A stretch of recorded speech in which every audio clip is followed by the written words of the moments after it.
Judges chapter 3.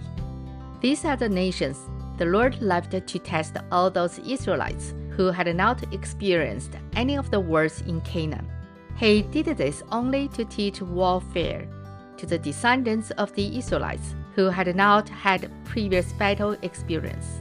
The 5 rulers of the Philistines, all the Canaanites, the Sidonians, and the Hivites living in the Lebanon mountains from Mount Baal-Hermon to Lebo-Hamath. They were left to test the Israelites to see whether they would obey the Lord's commands, which he had given their forefathers through Moses.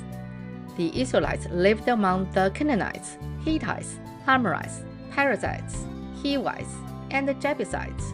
They took their daughters in marriage and gave their own daughters to their sons, and served their gods.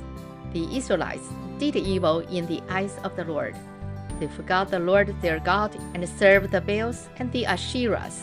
The anger of the Lord burned against Israel, so that he sold them into the hands of Cushan-Rishathaim, king of the Aram-Naharaim, to whom the Israelites were subject for 8 years.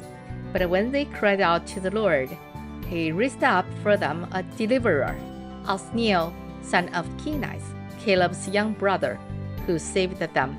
The Spirit of the Lord came upon him, so that he became Israel's judge and went to war.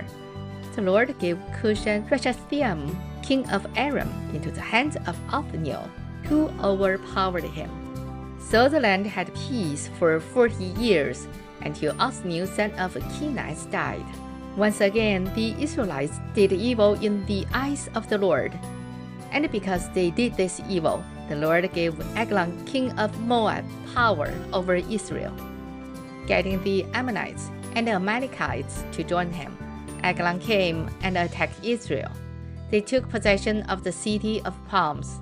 The Israelites were subject to Eglon, king of Moab, for 18 years. Again, the Israelites cried out to the Lord, and he gave them a deliverer, Ehud, a left-handed man, the son of Gera, the Benjamite. The Israelites sent him with tribute to Eglon, king of Moab. Now Ehud had made a double-edged sword about 1.5 feet long, which he strapped to his right thigh under his clothing. He presented the tribute to Eglon, king of Moab, who was a very fat man. After Ehud had presented the tribute, he sent on their way the men who had carried it. At the idol near Gilgal, he himself turned back and said, "I have a secret message for you, O king." The king said, "Quiet," and all his attendants left him. Ehud then approached him while he was sitting alone in the upper room of his summer palace and said, "I have a message from God for you." As the king rose from his seat, Ehud reached with his left hand, drew the sword from his right thigh, and plunged it into the king's belly. Even the handle sank in after the blade, which came out his back. Ehud did not pull the sword out, and the fat closed in over it. Then Ehud went out to the porch. He shut the doors of the upper room behind him and locked them. After he had gone, the servants came and found the doors of the upper room locked. They said, "He must be relieving himself in the inner room of the house." They waited to the point of embarrassment, but when he did not open the doors of the room, they took a key and unlocked them. There they saw their lord fallen to the floor, dead. While they waited, Ehud got away. He passed by the idols and escaped to Seirah. When he arrived there, he blew a trumpet in the hill country of Ephraim, and the Israelites went down with him from the hills, with him leading them.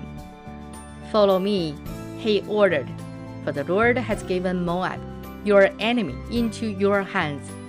So they followed him down, and taking possession of the fords of the Jordan that led to Moab, they allowed no one to cross over. At that time, they struck down about 10,000 Moabites, all vigorous and strong. Not a man escaped.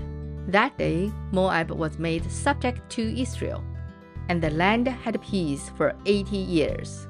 After Ehud came Shamgar, son of Anath, who struck down 600 Philistines with an ox goad. He too saved Israel. This is the end of Judges chapter 3. 神的话语要昼夜思想，玉恩读经频道期待与您下次再见。